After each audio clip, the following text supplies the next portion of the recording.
All right, Denny, this is the second time you are coming to Daytona as a defending 500 champion.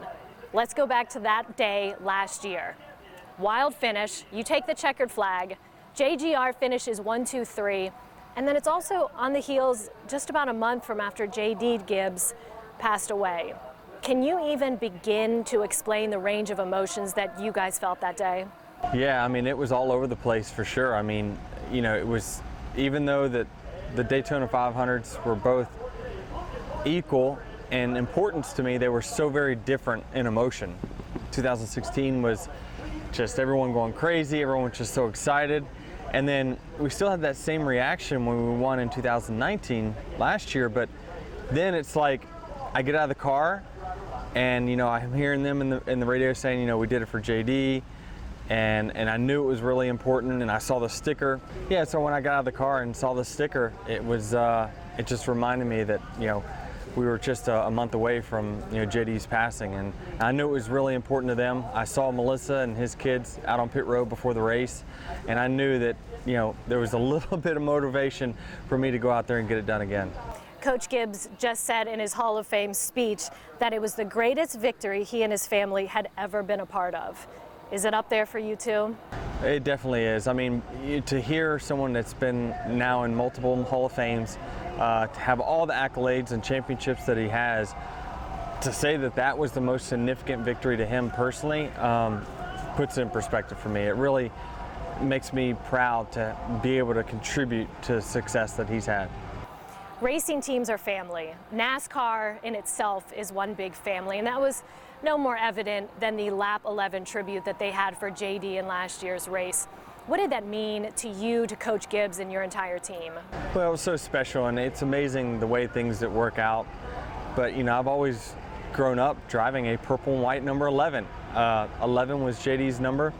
It was very special to him all through sports, and he was the one that went out there and found me. And you know, to have that family organization support me and really bring me up from the grassroots of racing to be a part of their organization was fantastic. And then, you know, to know that they had that salute on the 11th lap, it was just really motivating for myself and my race team.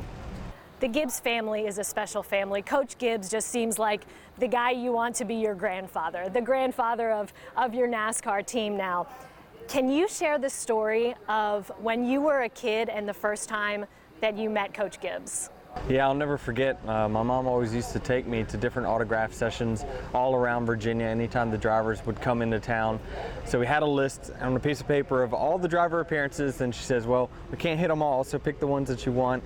And obviously Joe Gibbs, me being from Virginia and a big Redskin fan, I definitely wanted to go see Joe. And it was his first year with his race team. So I wanted to go get my Super Bowl winning hat signed, which I did, and I'll never forget going through that line and shaking his hand. And at the time, I'd already caught the racing bug and fever, and I said, hey, I hope to drive for you one day. And of course, I was just another kid in line, and I forget what he said back, but I never forget getting my picture taken between him and Dale Jarrett, and that picture's now in his office. And now here you are, driving for him, just like you said, you spoke it to existence. Do you ever have moments where you think, from Southside Speedway to two-time Daytona 500 winner, wow, this is really, I'm living it? Yeah, I mean, I still don't put it in perspective, to be honest with you. I feel like I'm living a dream. I mean, a lot of people say that, and I never believed it, but now I do believe it, because everything has happened so quickly, even though my career's been so long.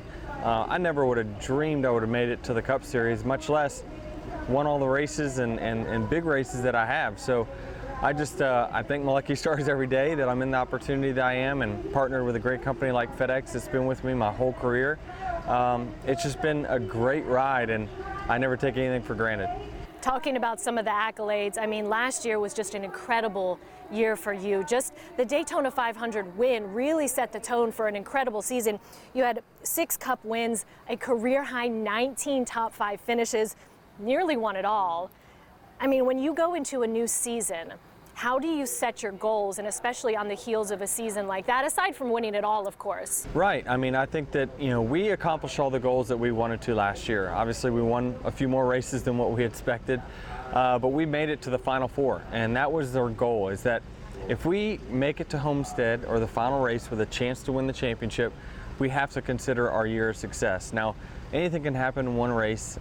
You can't define your season a success or a failure based off of that one race, but the accomplishment is getting there, and that's what we were able to do. And that, for me, is a goal that we set every single year: is get to the final race with a chance to win a championship. That will remain our goal this year. We want to take that 6-win total up a few more and see how it all turns out. So maybe double-digit wins, starting with a third Daytona 500 victory. You said something that my crew chief reminded me only very few people in history have ever done, and that's have a double-digit win season. But it's on our radar. I can tell you that it's one that it's a goal. It's a lofty goal, but we believe we can do it. And maybe it'll be 11. I would love it. I mean, I would never dream of a season like that. I mean, you look at the names that have had 10 wins in a season. It's the best of the best, the most elite. And hey, like I said, anything can happen in the final race for a championship, but they can't take you out of the history books if you win 10 races.